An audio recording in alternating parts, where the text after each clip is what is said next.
Good afternoon, everybody, and welcome to the Pattison Podcast with me, Mike Missinelli, and my cohort, Anthony Sanfilippo, and we got a lot to cover today. And first of all, how you feeling today? You doing all right?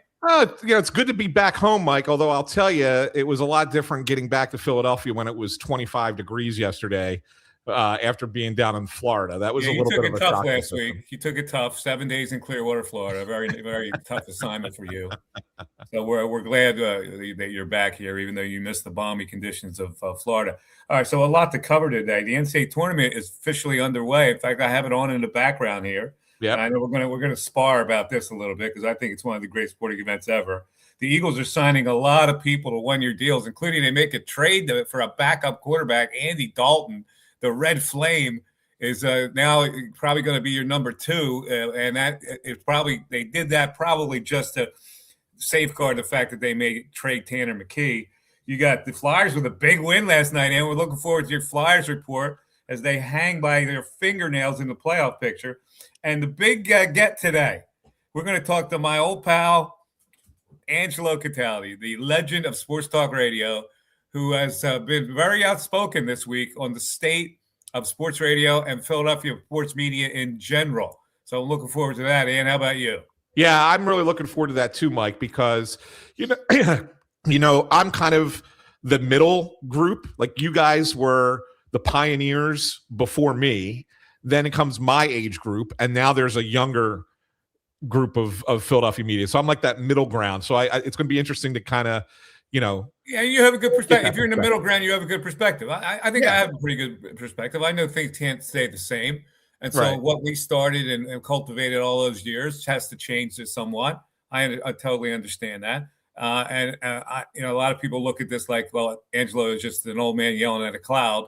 But I think he makes a lot of sense in what he says. We've discussed that topic before, actually, the state of sports talk radio and the state of Philadelphia sports media in general. And the landscape has changed, really, because there's so many more outlets, and you have to I don't want to say cater to the teams, but you kind of have to walk a finer line than you used to for fear of getting shut out of information, since information these days is much controlled. Yeah, and I think that's one of the things I want to kind of ask Angelo about. I think that, as someone who still traverses this, right, like you have to kind of approach it a little bit differently.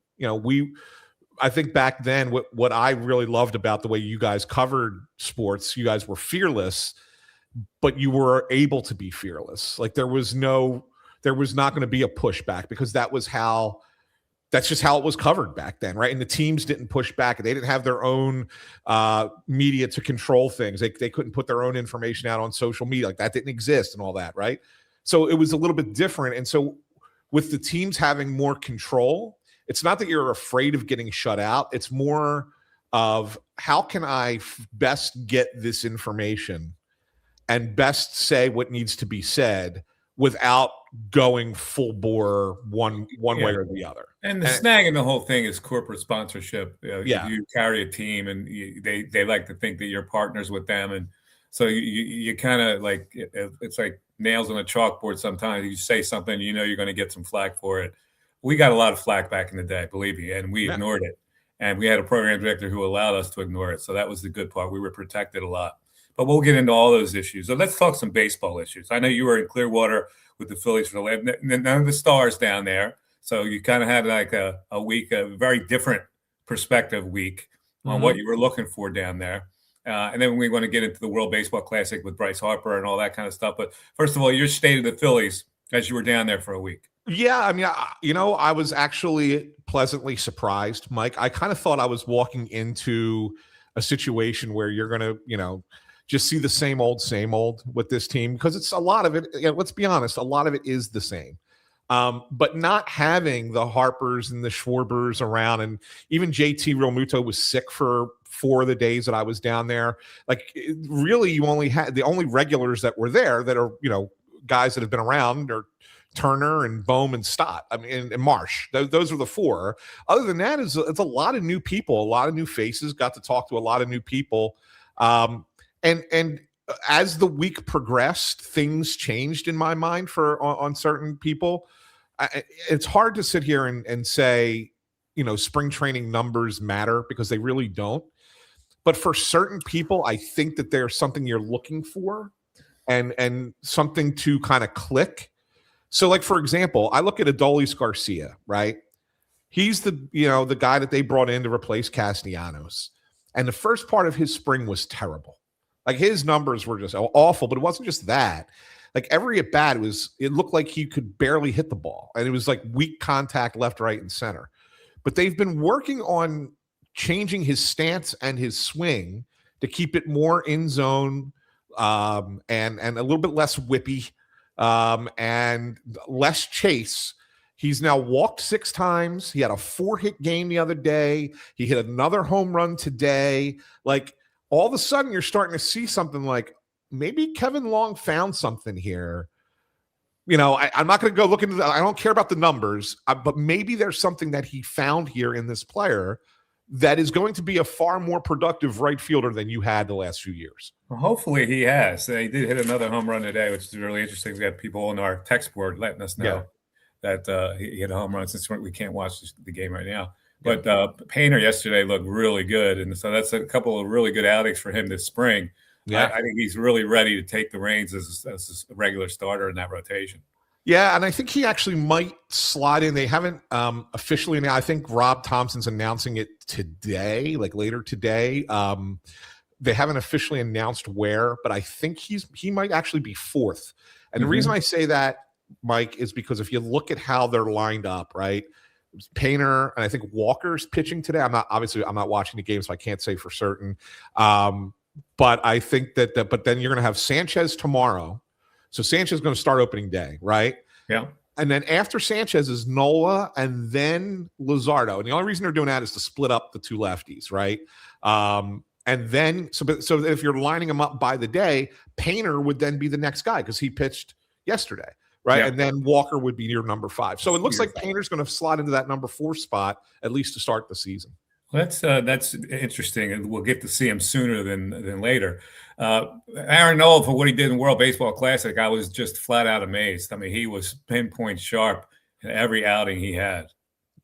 Yeah, it's interesting, Mike. Yeah, I think that he needed the World Baseball Classic to have the bounce back season, or at least go into the season with the notion that he can have a bounce back season after last year. The one thing about Nola that had always been, I think maybe his Achilles heel, was it would take him a while to kind of get going into a season. Even in his good years, like his Marches and Aprils were not always impressive. It just took a while for that fastball velocity to get to where it needed to be. And then he went into that Mexico game a couple games ago and he threw 95. Yeah. And then he didn't hit 95 against Venezuela, but he threw 94. And his curveball was spot on. And you sit there and go, look, all this is all he has to be. And he doesn't have to be a 200 inning guy. He could be 170. He could throw 170 innings. And his ERA could be around 4. And that's just fine. That's exactly what the Phillies would need. And if anything better than that is gravy. Like, I think that. Yeah, I agree. The thing about Nola, he's always got to be pinpoint sharp. He's got to have his release point dialed in on almost every pitch. And he did that in the World Baseball Classic. His release point was fantastic. You couldn't tell what it was coming out of his hand, fastball, knuckle curve, or whatever. Yeah. And that's the way he's got to pitch. He's got to keep the hitters off stride with that. And if he can pitch like he pitched in the World Baseball Classic, they're in for a nice treat. This rotation is going to be one of the best, if not the best in baseball, if Aaron Nola can bounce back. Yes, exactly. And not only that, Mike, when you think about it, I mean, we haven't even touched on Luzardo. Like, Luzardo is the guy that, in my mind, is going to take that next leap forward. I mean, Christopher Sanchez is a top 5 pitcher in baseball. He was second runner-up for the Cy Young last year. He's already there. You got Wheeler coming back, and we don't know what it's going to look like when he comes back, but we know what Zach Wheeler is, and we know what he expects to be.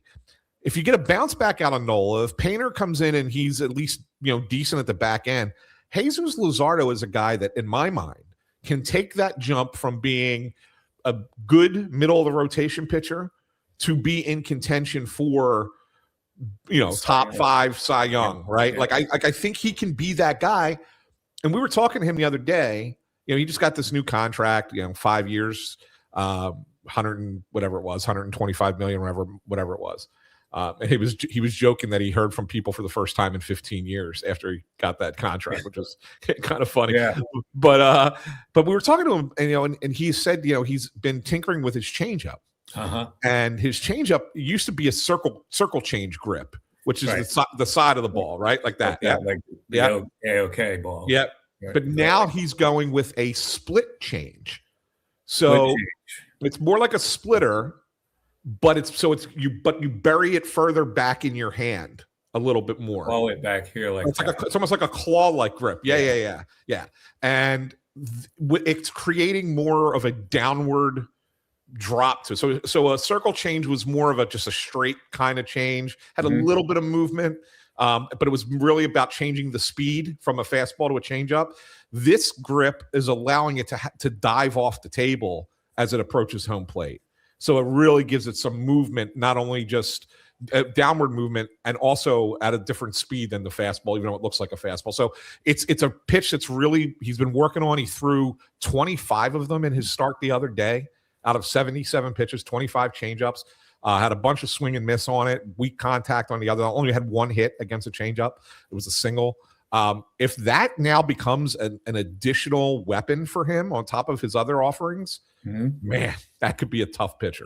Yeah, I totally agree. All right, let's talk about the World Baseball Classic, which the U.S. goes down to Venezuela.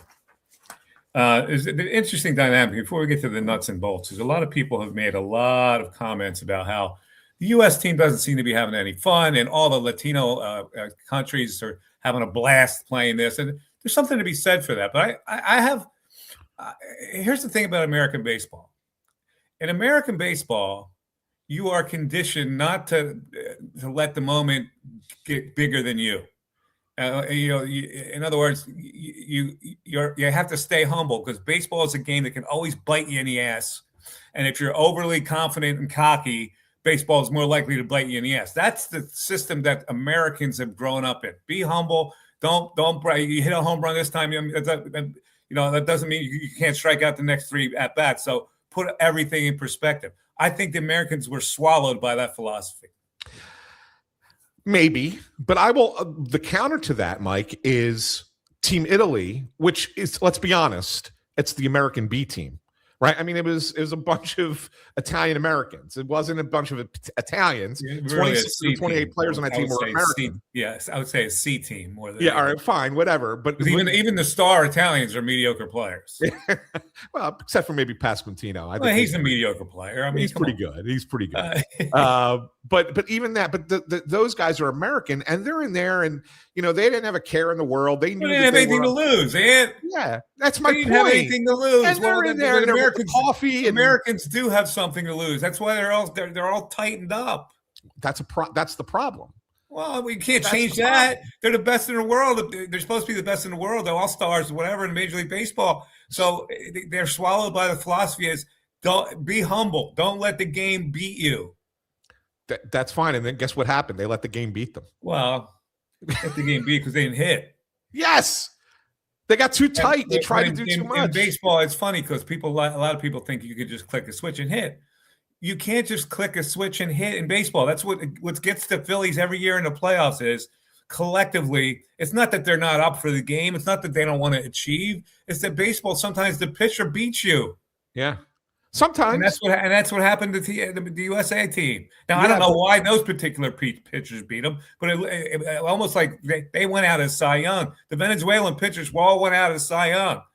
Yeah. They made great pitches on Americans. They wanted it more. They just did.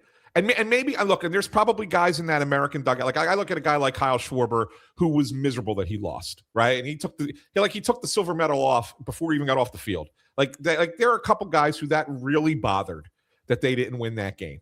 And maybe that they wanted it more than others. But it's just those Venezuelans, man, they just wanted, this meant so much more. Their closing pitcher. It did, but does that make you hit? See, Mike, that's the thing. They wanted more. What does that mean when you step in a batter's box? He was getting ready to throw the final pitch of the game, Danny Palencia, and he's got tears rolling down his face. He could throw a home run ball. I get that. I get that. The emotion. I'm talking about hitting. But it matters. Hitting a baseball is you can't tell yourself, let's get up for it and I'm going to be a better hitter.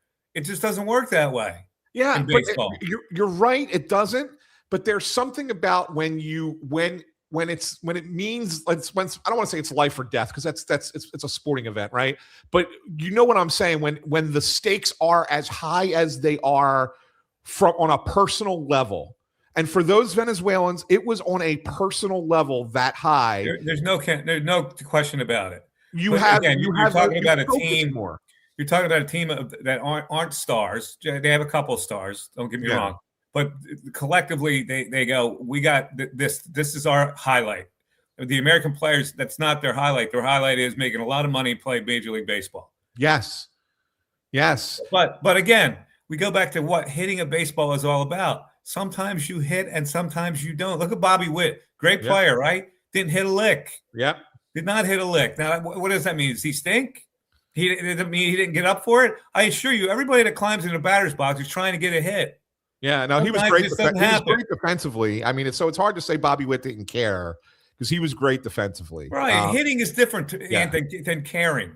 Really, you can care as much as you want. You can jump around and blow a horn like the Venezuelans were doing. But at the end of the day, you have to climb in that batter's box and figure out what's going on. And the Americans just did not. But that does not mean they weren't up for the challenge. Yeah, but you should be. So here's where I'm going to debate you on this, Mike, because I look at that American lineup, and these are some of the best players, best hitters in the world. They hit the best pitching in the world. Venezuela didn't. Eduardo Rodriguez, when was the last time he had a good start? 2021? Yeah, if anything, they had no scouting report on Eduardo Rodriguez. They didn't have a good approach with him. Let's talk about Bryce Harper. Yeah. All right. Hero, otherwise not a hero. Hit the 2-run homer to tie the game, but his numbers had dragged through the whole WBC. And I think too much has been made about, he's this Showtime player who could do that when his numbers, 6 for 28, 3 RBIs, 1 walk, 8 strikeouts. His line was to hit 214, 267 on base, 357 slug for a 624 OPS. That was 9th of the 13 qualified hitters that the Americans had. So what do we do? Do we look at him as the hero, or do we look at him as he really didn't achieve that well? Yeah. So here's the thing with Bryce that bothered me from the tournament. So we've heard all along, like all off season or whatever, you heard from Scott Boras say he needs better protection. Well, he had Aaron Judge batting behind him, and he did put up those numbers, right? So he had the protection, and he still put up weaker numbers. Yep. I think the biggest issue with Bryce right now is and this was part of last season too. He's just not taking pitches, Mike. He's not working walks. Like you got to get pitchers back in the zone. And that's the thing with him. And when he starts chasing a little bit, and he's not like a ridiculous chaser who's chasing 40% of the time or anything like that, but he does start getting a little antsy at the plate. And I think that when he does that, he's easier to get out. He just is. He's a guy that needs to see a lot of pitches and force pitchers to come back where he can do damage to the ball. And he had a couple of really good at-bats in this tournament. He had that nice double down the line, obviously the home run that ties the game in the championship. He even had one, I forget who it was against. I want to say it was against Mexico, where he just missed hitting another home run to dead center field in Houston. Like there were some pitches that he hit well.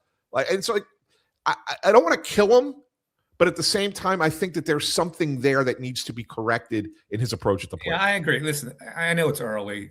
This was really spring training time. You can't be like, pitchers are always usually ahead of the hitters. But he was one home run away from being destroyed for his performance in the World Baseball Classic. Had he not hit that home run, what would Philly fans be saying today? They would be saying, is he on the downward slide? That's what they would be saying. Sure. It would have been the talking point, but then he goes and hits the home run. And the one thing about Bryce is he has the ability to meet those moments. Like, we've seen it. Like, that was a big spot, and he did it. We obviously saw it in 22, some couple times in 23. Like, he's met the moment at times. obviously you can't meet the moment every time. Nobody is superhuman to be able to do that. So there's going to be some misses. But I think that, you expect more out of Bryce Harper. You expect more of those moments.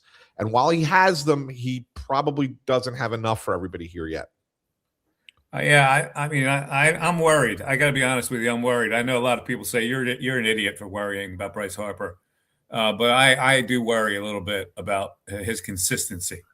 He's got to carry this team, and I worry about his consistency. Now, we'll see it with him in the 2-hole with this new configuration lineup the Phillies are going to put out there. But I'm a little worried. Well, I will join you if we're, into June and he's still looking like this. Yeah. I think, I can see the worry, and I understand why you're worried. I still think he's going to have a pretty good season coming off of all the offseason drama. But if this continues, if we still can see this same kind of guy for the first couple months of the season, and we're beginning in June and we're doing this show, and you're like, you want to? What do you think about Bryce Harper now? I might be with you at that point. I mean, he's got 6 more years on this contract, dude. Yeah, that's a lot. Well, let's be honest. I mean, when they signed all these contracts, him, Turner, Nola. Even when you sign guys like Schwarber and Real Muto to the deals that they got this offseason, like, you kind of expect that the back end of the contract is not going to be great. Like, that the Bills come and do at some point, right? It's going to catch up to you. I'm just hoping the Bills not due now. That's the thing. Like, this would be too early for the bill to be due. He's got to be. Let's look at some numbers. What he has to be. He has to be a 30 home run, 90 plus RBI guy this year. Yeah, and it's less about that for me, Mike, than it is like I look at how often is he getting on base, what's his OPS. Like, if he should be a 900 OPS guy.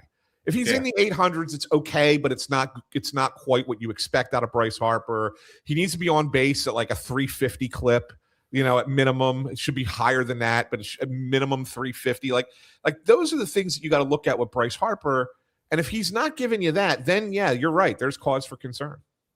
All right, let's take a break, and we have Angelo coming up at 2:30. Yes. Actually, let's talk a little bit about the NCAA tournament before we take a break and get. Okay, yeah, that's fine. Apparently we're missing a hell of a game between Ohio State and TCU. Ohio State was down 14 at halftime. They've come roaring back against TCU, who was coached by a former Big East coach, Jamie Dixon. Yeah. But I got my Final Four has 3 chalk and 1 upset. Okay. And so I know you're not that fond of the NCAA tournament anymore because it's gotten too chalky for you, correct? Yeah, it has, Mike. And I'll give you my Final Four too, which, by the way, is pretty chalky. I mean, it's all higher seeds, but I just think that over the last few years, the addition, the explosion of the NIL money, and then all the transfer portal stuff where guys are playing for 3 different colleges in their 4 years, whatever. Like, I think it has hurt. It is put such a divide between the haves and the have-nots in the college basketball. It used to be that those mid-major teams were able to get enough guys and say, okay, we have 5 or 6 really good players, and we could go toe-to-toe with you with our starters. You might have a deeper bench, and you might be able to wear us out over the long run. But if our 5 or 6 guys can play a really good game, they could beat you, even if you are one of the top teams. And that's what made the tournament so special. Yeah, see, I still think it's that way, though, in the first round. The first round games are really when that can happen. Now, again, these lesser teams upset a bigger team. It's not going to happen for the next 9 times. But for that one day, this day today, Thursday, Friday games, I think you can see some of that charms people. That's what people like when everybody's filling out a pool. They're trying to figure out which upsets are which. I agree that this year is more chalkier than ever as far as the Final Four goes. But in the first round, see, anything can happen. Like, I'm looking at VCU. I got VCU upsetting North Carolina today. I've got Santa Clara upsetting Kentucky. You can look down the line. I've got High Point maybe winning a game against Wisconsin. So do I, Mike. I have those High Point over Wisconsin. So these first round games still, to me, are the charm of the NCAA tournament. It is the charm, but I think that the one thing you end up hoping for, and that you didn't see it all last year, and I'm not convinced you're going to see again this year, and we might not see it again, is that one team that makes that crazy run. Like, we had Butler back-to-back years in the national championship game, right? Yeah. They almost beat Duke the one year. The shot goes off the rim. Yeah. You have the great run by Loyola Chicago to the Final Four, or George Mason, or whatever. Like those you like that. You like when an underdog can actually win a game and get to the Final Four and win something. Yes, I do. And I actually don't. I think the good teams don't get rewarded when that happens in a one-game situation. It's a fluke, and I don't want a fluke to decide my national championship. I like the good teams to actually decide it. Okay, that's fair. That's the way I look at it. I like the run. I like getting behind the run and see how far those teams could go. All right, who is your Final Four? My Final Four are Arizona, who I think is going to win the national championship. You like Arizona? A little soft for me. A little soft. They're my favorite. Okay. I think the two and the other one seed I have going to the Final Four is Duke. I know that you don't have them, but I have Duke going to the Final Four. I have Duke getting upset by St. John's, and therefore I have St. John's going to the Final Four. That's good. That's good. And then after that, I have my other two Final Four teams are Iowa State. Oh, Iowa State, an interesting selection. So you have them beating Virginia in the second round.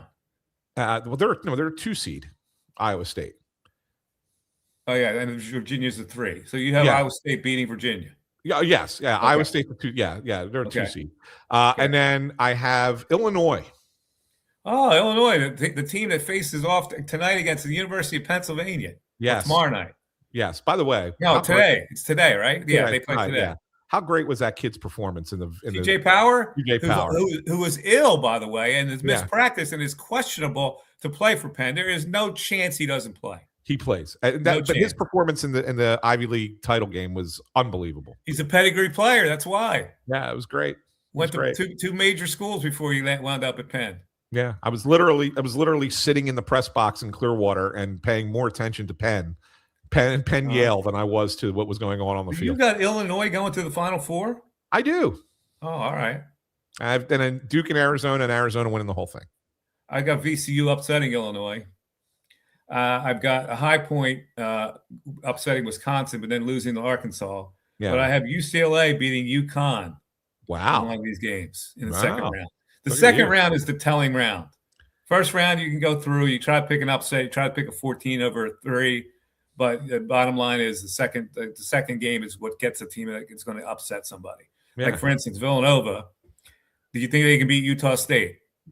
Can they? Yes. Will they? I don't think so. Really? Utah State is a 2.5-point favorite against Villanova. Yeah, I took Utah State. But the winner of that game gets Arizona, so it doesn't matter much, right? Yeah, exactly. Let's take a break. We're, of course, presented by the good folks at the law firm of Wapner Newman. In the City of Champions, you deserve champion legal representation.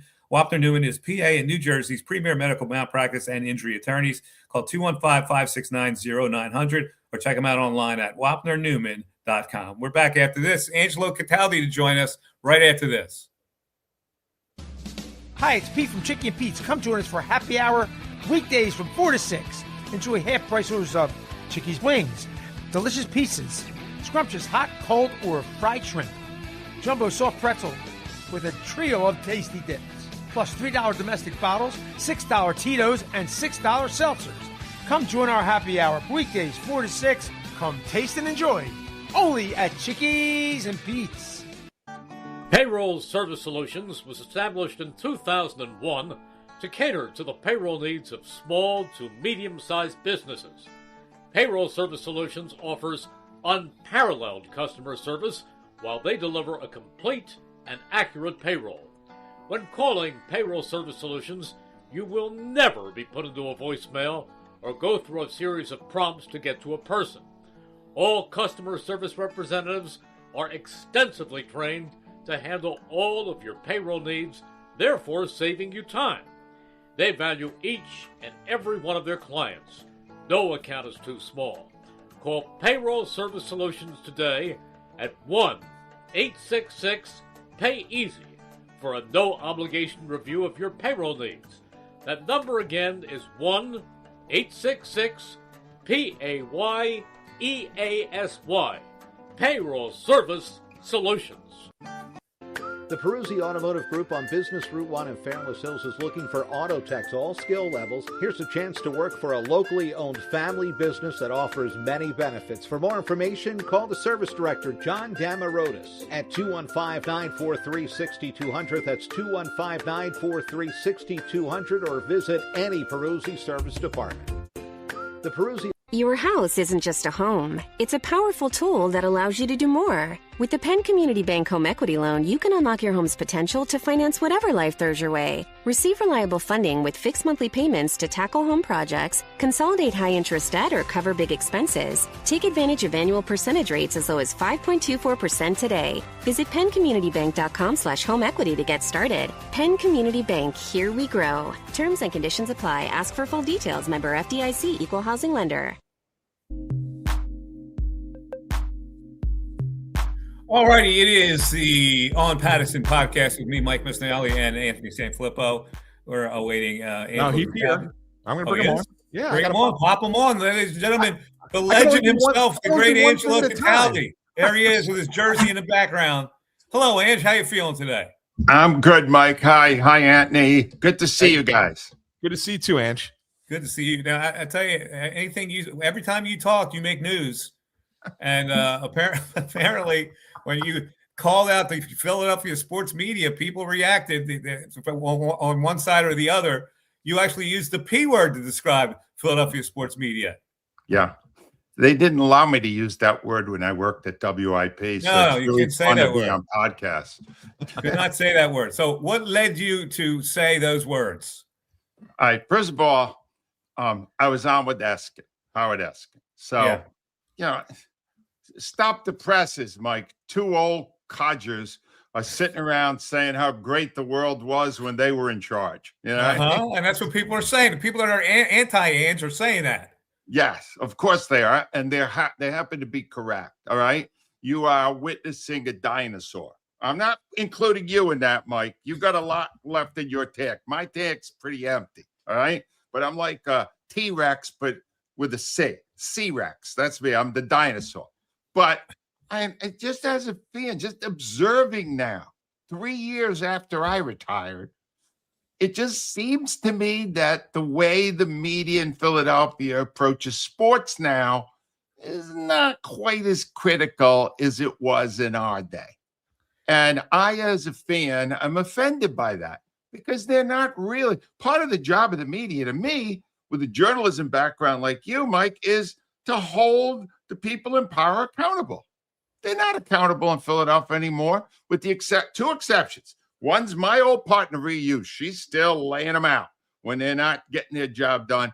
And Marcus Hayes is writing columns the way columns used to be written, with a critical sense, with a truly not worrying about who you're offending and providing your honest opinion, which is the definition of what a columnist is. Well, give me an example of that, because the way I look at it, they're two pretty successful teams here. The Phillies and the Eagles are pretty successful teams. So what is to criticize? All right, that's first of all, I don't agree with the pretty successful. Last time the Phillies had a parade was 2008. That's not successful. Not when you're paying $300 million a year on a payroll. No, it's not. I'll give you the best example. All right. This is an example that I think no one can defend. Rob Thompson. All right. Rob Thompson didn't get to be a manager till he was 60. And I know why now. Because he sucks at it. All right. He's lousy at it. He stinks at it. He's had 4 excellent postseason teams, which he managed out of the postseason with his robotic approach. Mike, in the last 10 years, the single worst decision by any manager or coach in Philadelphia was Rob Thompson, game 1 against the Mets a year and a half ago. He's got Wheeler throwing a 1-hit shutout. Wheeler is unhittable. And there's only one thing that prevents him from getting the last 6 outs and the Phillies going up 1-0 in that series. And that's his manager who took him out on a pitch count. If you're using pitch counts in a playoffs, you are a moron. Do you understand? The whole concept of using a pitch count is to preserve your players for the biggest games. He got to the biggest game. He took him out. He made a couple other mistakes as well, but I hear you. I hear you on that. But the flip side of that, Angelo, is a baseball manager has to do one thing. Charlie Manuel did it better than anybody. You keep the players comfortable to go out there and win games. Now, it hasn't happened in the playoffs. I don't know. Is that Rob Thompson's fault that they didn't hit in the playoffs? Yes, it is. It's his fault. It is his fault because when they got there, he continued to manage like a robot using analytics. This whole thing, Mike, are you buying into this clubhouse culture bull crap? This is the way I look at baseball. On this show. It's okay. The way I look at baseball is you got to keep 25 players comfortable and confident in their abilities to play baseball. Comfortable. So I guess then Dave Dombrowski let down Bryce Harper when he accurately said that Harper didn't have an elite season. I don't think you should act that way, Mike. Because I don't think you should say something like that. I really don't. I'm not getting soft on you here, Angelo. Trust me when I tell you. I don't think I'm getting soft on you. Mike. Trust me. There's no. In this day and age, you have to understand players' psyche, right? There's nothing to win by doing what he did. By what Dombrowski had to say. Okay, fine. I'm not going to argue that. But I'm not here to protect the psyche of players. You know the way I covered teams when I was at the Inquirer. You know the way I covered teams or talked about teams when I was on WIP. I was never in the business of protecting any psyches. I was in the business of giving an honest opinion based on what I saw. You don't have to live with the guys every day. You don't have to live in the clubhouse every day. It's easier for us to do that. Clubhouse. Half the problem is the guys, and I'm not including you in this, Mike, although, frankly, you had more athletic ability than I was comfortable with, all right? Frankly, as a media guy, you were a little too talented athletically, all right? This was never a problem for me. I never aspired to be part of that culture. I never cared whether I agree with that. I'm the same when it comes to that type of thing. I'm talking about how a manager has to look at players as opposed to how we have to look at players. Right. Well, my model, just so you understand that I truly am a dinosaur, the manager that I loved the most was before the time I was here in this city, Dallas Green. Dallas Green, I had really a man crush on Dallas Green because he put up with nothing. You understand? If you screwed something up, he not only would tell you, he would tell the public. He would tell you in the press conference, this guy let me down. He didn't do it right. That's my era. That was the way I grew up. That's the way I feel most comfortable. So, Ange, let me ask you a question. Just because as a guy, like I feel, and I was talking about this with Mike before we went on the live on the show. I said, you guys were from that generation just before me that, I loved reading you guys and like when reading the way you guys wrote is what I always wanted to aspire to be. And so then, now I'm kind of still in the mix. There is a younger generation than me that's covering sports now, but I'm still down there. What has changed, I think, and I think this is why that we've tended to be, I don't want to say softer, but we've tried to go a different way about telling stories, is that there is so much more control from teams to be able to deliver their message, right? They have their own outlets. They have their own news people that are doing stuff. And because of that, we have to find like a delicate balance of, yes, we can be critical. And there are times when criticism is deserved, but we can't be really constantly poking the bear, constantly stabbing, because then eventually it's going to be looked at and say, oh, well, that person has got an axe to grind because of the axe. They're limited on their access, and so they're gonna say it that way. Just read this guy over here who works for NBC, who's owns the team, like when in a Flyers case, for example, or whatever, is partnered with the Phillies, whatever the case might be. Like it makes it a little bit harder for us to have that same kind of approach. Well, first of all, if you're in the business of working in a clubhouse, getting quotes and stuff, my argument is it's supposed to be uncomfortable. You're supposed to ask the toughest questions. You're right about the bullying that teams are now doing toward all of it. And when I was making these comments about the people covering sports now being pussies, I wasn't just talking about my old station. I don't listen enough to be able to evaluate how much or how tough they're being. I know Rhea's still doing it. I have no idea what anyone else is doing it. I'm saying that it's part of your job to ask the toughest questions every time, regardless of their response. And and here's where it gets critical. And Mike knows this better than anybody, because we were there in the 90s when we were letting people have it when they let us down, Eagles especially. And the Eagles would go to our bosses and they would say, shut him up. Why is he doing this?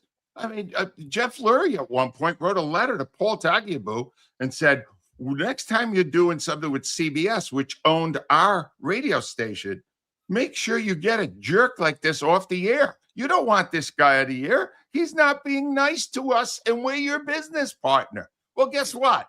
They stood up to him. Maybe the stations now won't stand up anymore. You don't have to worry about that. You have a business entanglement, Anthony, with the Phillies or with the Eagles. You ask the guy. Go ask Nick Sirianni a question he's never been asked before. Nick, twice you went with offensive coordinators who didn't know how to call plays, twice in the last 3 years. And now you hired another one who's never called plays. What the hell are you thinking? And so you're saying the beat writers of today, for that one. The beat writers of today are soft, you're saying? They're all soft. The columnists, except for Marcus Hayes, are friggin' soft. Nobody wants to make an enemy, Mike. They all want everything nice and smooth. And we got all these business concepts now. Oh, boy, if I say something bad about the Eagles, Bob Lang, the head of PR, is going to call my boss and say, shut him up. And they did this. They did this with you, too, Mike. You were like that. Yeah, and, you know, you had to say, screw you. Well, we said screw you, but the station itself said screw you. Yes. Like, we had the backing of management. Yes, we did. First of all, we used to get called by Joe Banner all the time. We used to get called by Ed Snyder all the time, right? Ed Snyder we call all the time. All the time. Yeah. I'll tell you that they still do this. So, and I don't want to, I'm just going off my own personal experiences, right? So earlier this year, I wrote a story, and this is a Flyers related thing, but there has been so much hubbub about the relationship between Rick Tocchet and Matvei Mishkov and, not playing this young Russian player the way they should be playing him. Well, they didn't have an interpreter available to talk for Mishkov to talk, because their interpreter happens to be a figure skating coach. And he was off at the Olympics with the girl from South Jersey. I forget what her name is, Levito, the last name. And so he wasn't around. And so I'm sitting there saying, well, all this stuff is happening in the beginning of February. And why don't you have a backup interpreter so that we can talk to Mishkov and ask questions? And I got grief for this. They yelled at me about this. And I'm like, it's a simple question. And the response that I got, Ange, was, well, nobody's asking for Mishkov. Are you kidding me right now? And that was my response. Let me just say, all I would have done there is, I happen to know the president of that team. Yeah. And Pete Jones does not believe that. All right. Pete Jones understands the value of the coverage. Right. I would have gone right to the fact of the matter is, that's idiotic, and you should have pushed back. And when they complained, you should have said, all right, I'll tell you what I'll do. I won't pay any more attention to your team like everyone else in our city. Okay. Will that help you? Maybe that'll help. Exactly. No, don't tolerate it. It's bullying. It's bullying. Don't they do. Put up with it. Say no. You got some balls. Yes. Let's play word association. First of all, how do you think that the job Jeff McClain does covering the Eagles is? I think he's softened too. Yeah. But he's still trying to get information for the fans. He is literally working the beat. He's the closest there is now, but there's less appetite for it. Mike, if what they're saying is true, that the ratings are still really good at these sports talk stations, right? Then the only thing I can assume is that the appetite now is for a softer approach. I know one thing. I wouldn't be able to do it. That's all I can say. I wouldn't. I'm reading our comments, and definitely it's on the softer side. People are disagreeing with you, and so the fan base has been beaten down a little bit. Or they're younger. I don't know. All I know is I didn't change in all the years I did it in journalism or in broadcasting. And at 75 now, I'm not going to change. Yeah, and this one bothers me because I hear this all the time, and I don't agree with this even today. Larry Forsetto says they'd rather be friends than ask hard questions. Yes, it's true. I don't know, but see, I walk into that Phillies clubhouse. I spent a week in Clearwater, Ange, and there's not a guy in that clubhouse who, I'm 52 now. I don't relate to guys that are in their early 20s or mid 20s, even early 30s. It's a different generation. I'm not trying to be friends with these guys. I just want to ask some questions, get a couple good quotes, and then go write a story and go home. That's what I want to do. That's my job.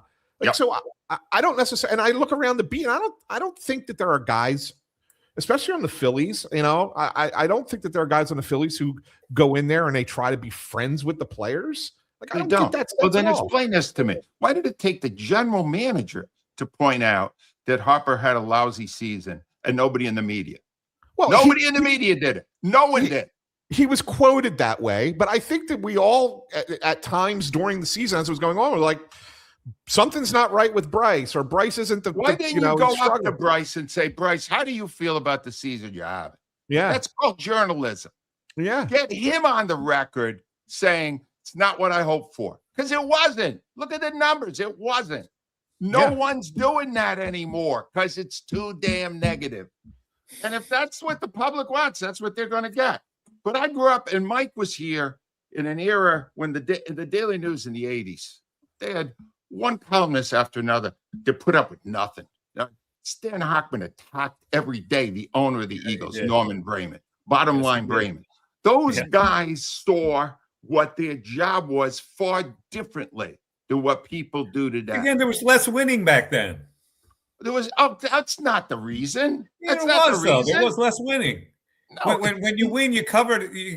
I'm not saying it's right or wrong. I'm just saying when you win and when you have a track record of success, except for the big championship, which the Eagles have gotten already, but when you win, people are less aggravated.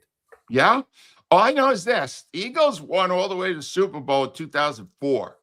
And the only thing we talked about when it was over was how Donovan McNabb choked and how he puked in the field. So they were winning and we were still criticizing. And that's the way I think it should always be. Yeah, but you also went 25 years too, and you were part of this era, Ange, where they didn't win a thing. No team in the city won a damn thing. So I think that probably, would you say it's fair to say that probably fueled some of the negativity, and that once you were kind of in that mode, it was easy to stay that way? I was born negative. It was never an issue for me. You got to understand. If you read my brilliant what is your philosophy on that, though? When you say you were born to be negative, why were you born to be negative? Here's a point. What was your role? Well, I was born in Rhode Island, so we had kind of an inferiority complex to begin with. We're so damn small. But when I went to college, when I went to Columbia, my advisor, the first day I was there, and I told him I wanted to do sports journalism, and he went, "Oh, geez, we're here to put people as a foreign correspondents and bureau chiefs. So, we got this jackass who wants to write about games." So he said to me, "If you're going to do it the way you cover City Hall. Do it the way we cover the White House. Ask the toughest questions. Keep people accountable." And I agreed to do it. And 50 years later, I'm still trying to do it, right? But it's, what's the point? If there's no market for that anymore, I'm where I should be, in a rocking chair. That's where I belong right now.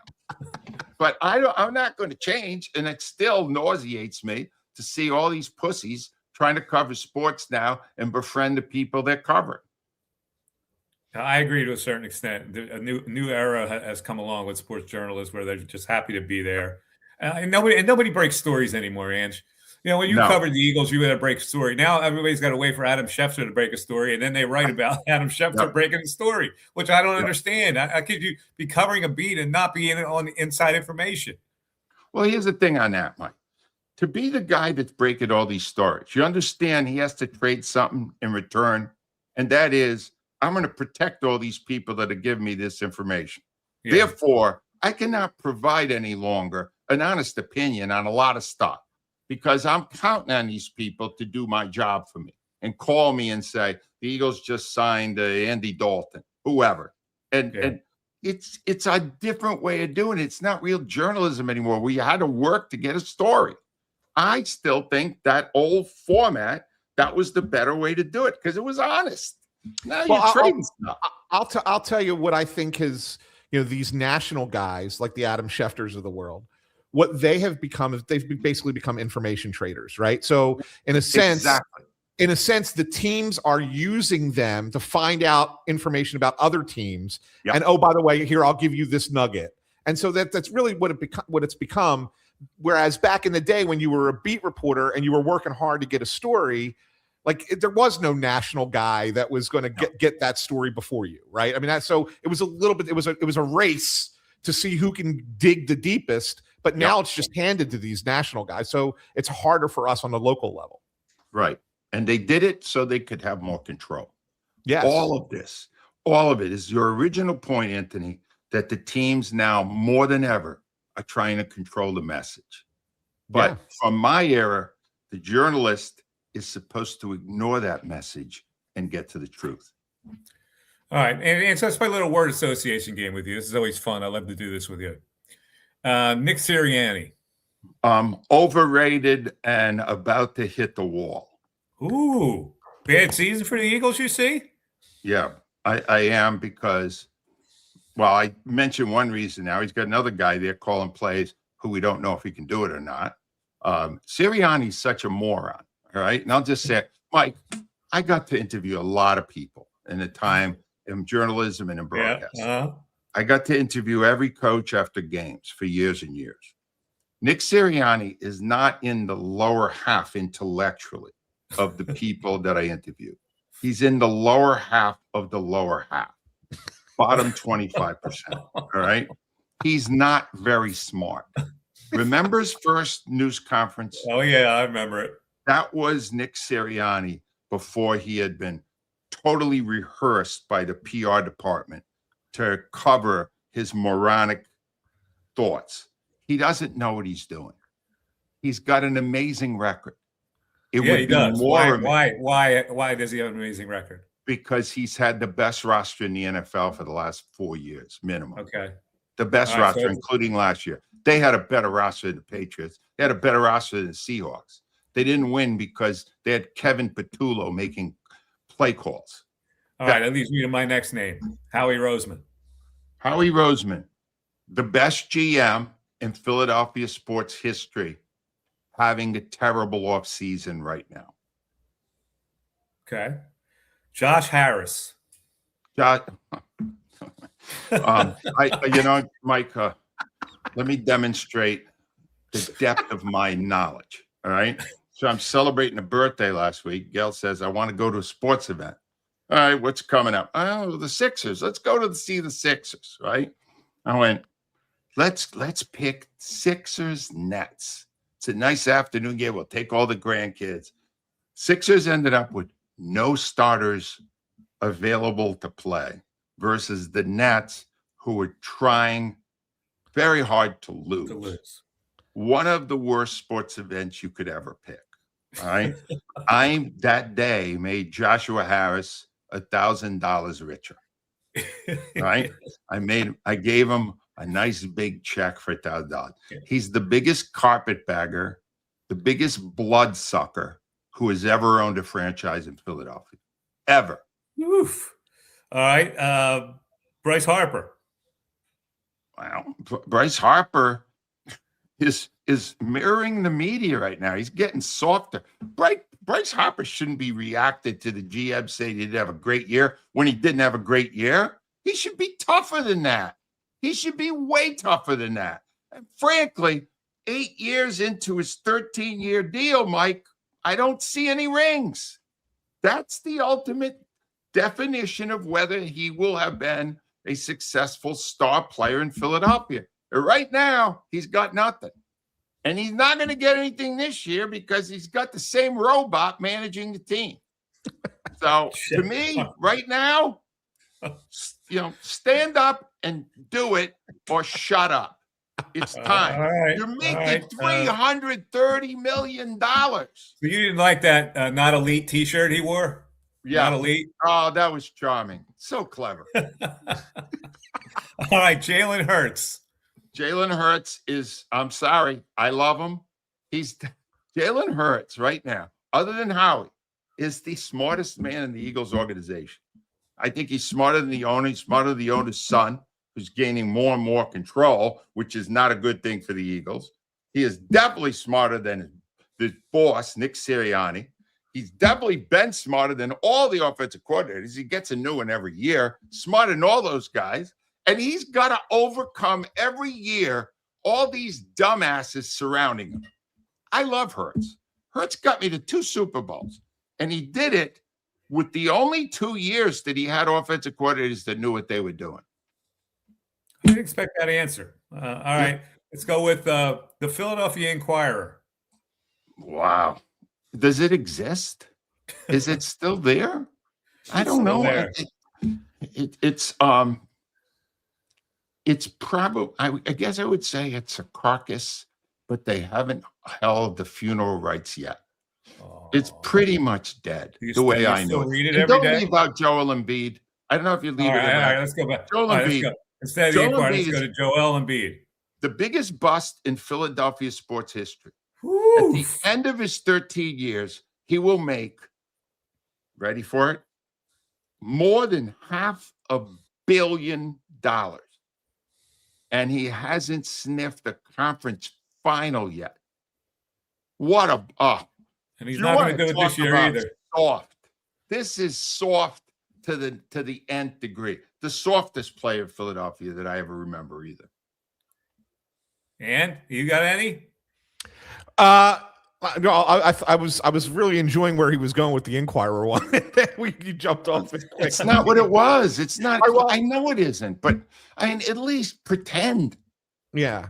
Right. Well, and based off of that, I want to ask you about, maybe you have a little bit more insight because you know some of the people, but what's with NBC, SN?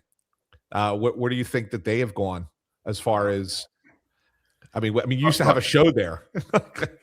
I had a show there for a long time, and now they are completely overruled by the teams that they cover. Totally, there's no pushback whatsoever. There was a little when even I was there, because I would go nuts someday. After a bad loss, I would act the fool, and they would get upset that I went that far. But I keep going back to the guy on the post game, Reuben Frank. All right, Reuben Frank is a guy who was a newspaper guy for a while. If you want an example of somebody who went to the dark side, who was really doing hardcore journalism and is now a glorified PR agent, read Reuben Frank pretty much any day he writes. It's so damn positive. Even when they lose, even when they blip out in the first round like they did last year, he's got stats for the next 10 years on how amazing they are. Ask him to give you some stats on Sirianni. And by the end of it, you'll think that Sirianni is better than Vince Lombardi. Okay. I'll give you one more. Dave Dombrowski. Dave Dombrowski's more my kind of guy. He rolls the dice every year to try to win it. He's got a blind spot, and the blind spot's Thompson. Dave Dombrowski, believe it or not, occasionally, maybe by accident, will tell the truth at a news conference. Will tell you something you already knew, like Harper didn't have that great a year, and will roll the dice with bringing in more players, doing what he can. He doesn't lose the guys. He's got Middleton always giving him the money so he can keep Schwarber and keep all these players. But he's got a guy running his team who doesn't know what he's doing. Get him out of there. Why is Thompson still there? But you and I disagree on Thompson. I can't believe it. Normally, you love Thompson. Apparently, you don't care about winning anymore. Is that it? Well, I care about winning. I blame the players more than I blame a manager when it comes to baseball. Did you blame the players when he took Wheeler out? When he's throwing he's made a couple blunders. No question, he's made a couple blunders. But it's a long blunder, not a big one. It's only a season. One season. That's all that was. All right. I'm going to give you one last word association because I know they're going to write about this because they've written about you all week. Crossing Broad, the website. Yeah, I have nothing to say about them. You have nothing to say about that. Whatever I say promotes them. I have had a policy for all the years I was on the air and now. I have nothing to say about them because I have no desire to promote what they are producing.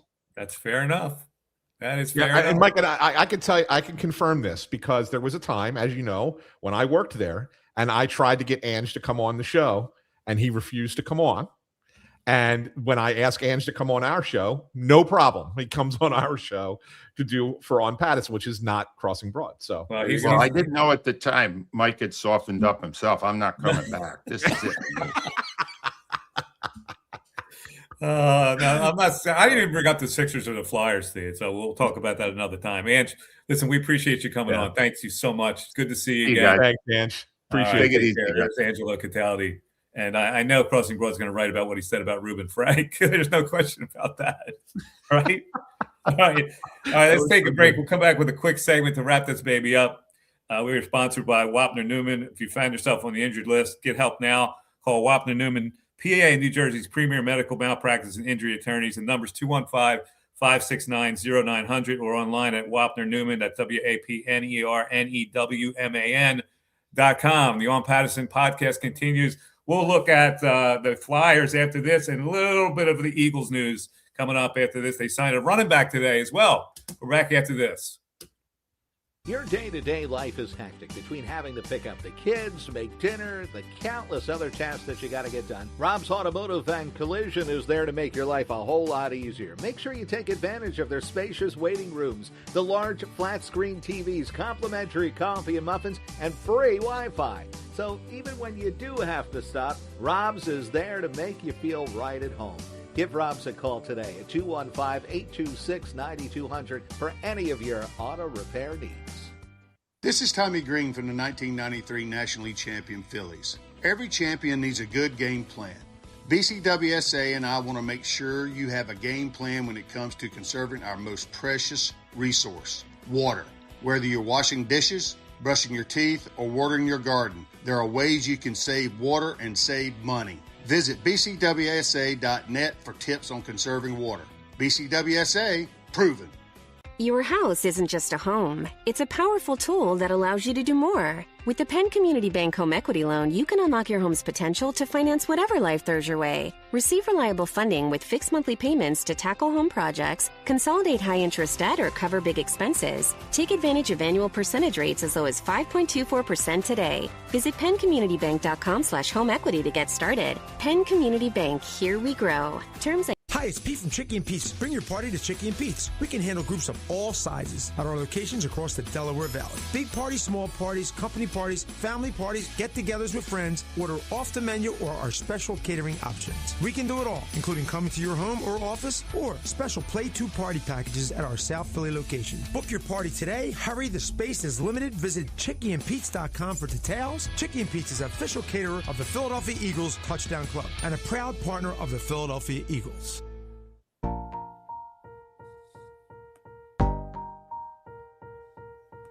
Well, a lot of reaction to Angelo as you look at the text board. I may be on an island here, but I think Cataldi is making sense, says Ford. I agree with a lot of he's saying.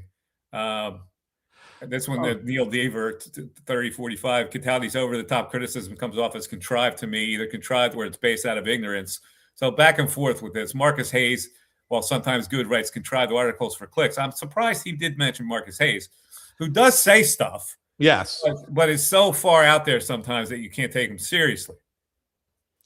Yeah, I mean, look, and I get along with Marcus. I work alongside Marcus in several press boxes, and I don't always agree with what Marcus writes, but I understand why Angelo says what he says, because the one thing about Marcus is he's not afraid to put himself out there, knowing that a lot of people are going to hate what he has to say. So I can kind of understand why Angelo finds that appealing. Big Daddy says, today's media sucks. Ford is back with Zangaro is the worst. He writes, of course, about the Eagles for NBC Sports Philly. but everyone knows he literally works for the Eagles.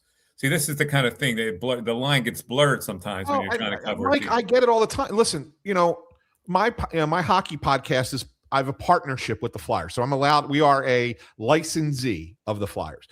People take that to think that means that I am an employee of the team. So if I say anything positive about the Flyers, they're calling me Shill Anthony. I'm a shill. It's the Shilly podcast, right? Like, I get it. It happens. People say it all the time. I don't know. I express my opinion, and people think it's being fed to me constantly by the. Yeah, you can't please everybody. Like I say, I think winning has mollified this fan base a little bit in a couple of sports. The Phillies and Eagles, you can say all you want about them not winning a championship every year, but they're there. It's a long baseball season, and they win a lot of games. So I don't agree with Angelo's criticism of Rob Thompson, except for a couple of things that he's done in the past. I think he's been a pretty solid manager for this group.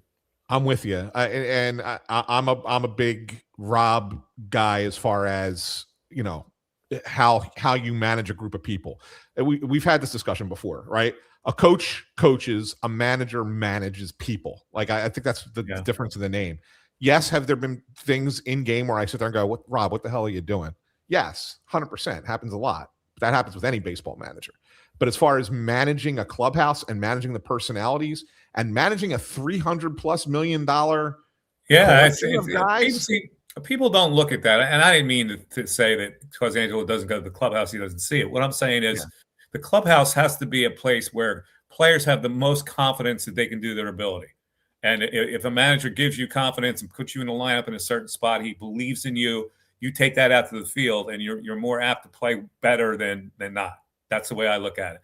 When a manager keeps you on edge like Dallas Green, that may work for a couple of weeks, but it doesn't work for the long haul. Especially not in today's generation. No, not in today's generation. Today's generation of athlete will not stand for that. All right, and what do you think of the Eagles acquisitions? They got Andy Dalton, for a 7th round draft pick. They signed Hollywood Brown as a starting slot receiver. They signed Dallas Goedert to a 1-year deal. They got Tyreek Woodall a little earlier to be a starter. So they've replaced the 4 starting positions there. And Andy Dalton now will be a backup quarterback. I don't know if he'll be the 3rd or 2nd string, depending on what they do with Tanner McKee. But how you feel about Howie's offseason? Angelo said he's having a lousy offseason. Yeah, I mean, I don't think, I wouldn't know if I'd call it lousy, but I don't necessarily think it's been great. I think he's let a lot go. Dallas Goedert coming back kind of, I think, salvaged it a little bit for me. And I know they might look to draft a tight end, right? And that's fine. But I was starting to get concerned. I still don't think A.J. Brown's going to be back. And so I was starting to worry, well, who the hell's Jalen Hurts going to throw the football to this year? There was they didn't bring anybody in, and who are they going to get? So the fact that they brought Goddard back, at least, he's the security blanket. So I'm good with that. Andy Dalton, maybe that converts Tanner McKee to a draft pick that you can get something else, I guess. Yeah. I guess. I mean, but doesn't these other moves don't move the needle for me? I mean, Reek Woolen could be good at corner, but he could also blow up in your face because he's so out of control sometimes. I don't know. I haven't seen enough. Yeah, it remains to be seen what they all are now. Yeah, but at least they're filling some positions and they got some starters. They have to get a safety somewhere. I don't know if Jonathan Jones is a pilot. Did you read that where he flew from Charlotte to Philly for his presser? No, I missed that. He flew himself. He's a pilot, Jonathan Jones. That's not great. He's a cornerback, but he may be a candidate for safety as well. All right, finally, I want to touch on the Flyers' hopes. The big win last night against Cutter Gauthier, who scored again. But they do win, and they're 6 games out of the wild card. What do you think? They're not going to make the playoffs. 6 points, not games. Yeah, they're not going to make the playoffs. It's just too. Look, if they do, it's a hell of a run. If they do, because they're going to need to win several games in a row in order to kind of give themselves a chance. But what I do like about it, Mike, and hockey fans Flyer fans will fight with me about this, is I like the fact that they are trying to remain competitive. There is nothing I hate more in sports, and you see it in the NBA. I talked about this last night on the hockey podcast. There's nothing worse than teams that don't try to win. The NBA's got an epidemic, right? They really do. There's at least 10 teams who are not trying to win basketball games. And now the commissioner has to come out and try and say, well, we're going to try and figure out ways to curb tanking. Like, there's nothing worse than that. So I like the fact that they try to win. Whether or not they get there or not is fine. But you're seeing some young players starting to play better, starting to develop. I think you're going to start to see some guys get signed to contracts to be part of this team for a while. I think Zegers is getting closer. I think Jamie Drysdale, they're going to get close on that. And then you're going to have the guys coming, like Porter Martone, the big name that everybody wants to see play. He's playing for Michigan State right now. They're going to go to their NCAA tournament. Depending on when they get eliminated, I can almost guarantee you that as soon as that Michigan State season is over, he will sign with the Flyers and he'll be here. He was their first-round pick last year. I think that's going to be an exciting time for them. I think that they're heading in the right direction. I really do. It's just taking longer than people want.